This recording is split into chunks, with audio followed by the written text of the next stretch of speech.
नमस्कार, आप देख रहे हैं शहरी वार्ता 24/7 आरशा शहराचा। कल्याण डोंबिवली महानगरपालिका के सी वार्ड में चल रहे एसआईआर मैपिंग अभियान को बड़ी सफलता मिल रही है।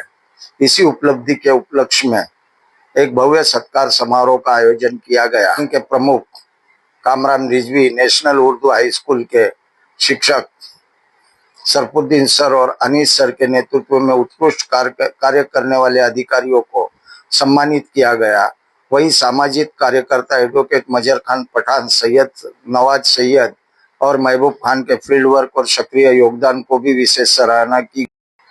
प्रशासन द्वारा दी गई जानकारी के अनुसार सी वार्ड में एक 50% तक मैपिंग की प्रक्रिया पूरी हो चुकी है और इसका श्रेय विकास गरुड़कर साहब ने बीएलओ, कर्मचारियों और सामाजिक संगठन जिन्होंने इस कार्य में प्रशासन की और बीएलओ की सहायता करने की कोशिश की और उसमें पूरी तरीके से कामयाब रहे, ऐसे लोगों को दिया। जो स्टाफ था अपना जो भी 138 कल्याण पश्चिम विधानसभा मतदारसंघामध्ये माननीय भारत निवडणूक आयोगाच्या आदेशानुसार आपण एसआयआर प्रोग्रामचं अंमलबजावणी करत आहोत। आज या ठिकाणी ज्या बीएलओ आणि पर्यवेक्षक यांचं काम असमाधानकारक होतं त्यांची बैठक आयोजित करण्यात आलेली आहे।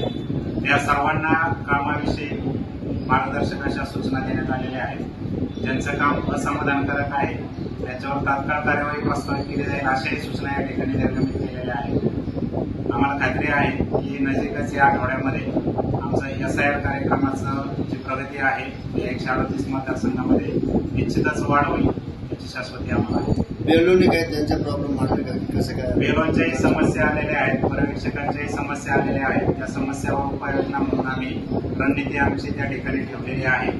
संपूर्ण गोष्टींचं त्यांचं समाधान होईल अशी उत्तर या ठिकाणी दिलेली आहेत। आपल्या विधानसभा मतदारसंघाचे ईआरओ जे आहे वरुण कुमार सारे सर त्यांनी व्यवस्थित असं मार्गदर्शन करून या ठिकाणी त्यांना कशा पद्धतीनं कामकाज करावं याच्या सूचना दिलेल्या आहेत। त्यांच्या समस्यांचं निराकरण आपण चांगल्या पद्धतीने केलेलं आहे। मागच्या वेळेला जे मीटिंग झाली होती त्या वेळेला आपल्या इकडं काही राजनीतिक पक्षांना बोलवून त्यांच्याकडनं बीएलए मागवण्यात आले होते, त्याचा काय परिणाम झाला? आपल्याला काही पक्षांकडून बीएलएच्या नियुक्त झालेल्या आहेत। जवळपास 410 बीएलओ आपण नियुक्त केलेले आहेत, 441 यादी भाग पैकी। आणि निश्चितच मागच्या वेळेस आपली कामाची पर्सेंटेज जी होती ती 20% आसपास होती। आज 36% आपलं काम झालेलं आहे। म्हणजे गेल्या ह्या 8 ते 10 दिवसांमध्ये 15 ते 16% कामाची आपली वाढ झालेली आहे। परंतु आपल्याला अजूनही काम खूप चांगल्या पद्धतीनं करणं गरजेचं आहे, जेणेकरून पुढील 10 ते 15 दिवसात आपण 70 ते 80% जाऊ अशी आमची या ठिकाणी नियोजन केलेलं आहे। पाहूया या 15 दिवसात निश्चित वाढ होईल। म्हणजे पहिल्या टप्प्यात 80% पर्यंत तुमचं 100% होणार आहे, पण आपण 80% पर्यंत जाऊया।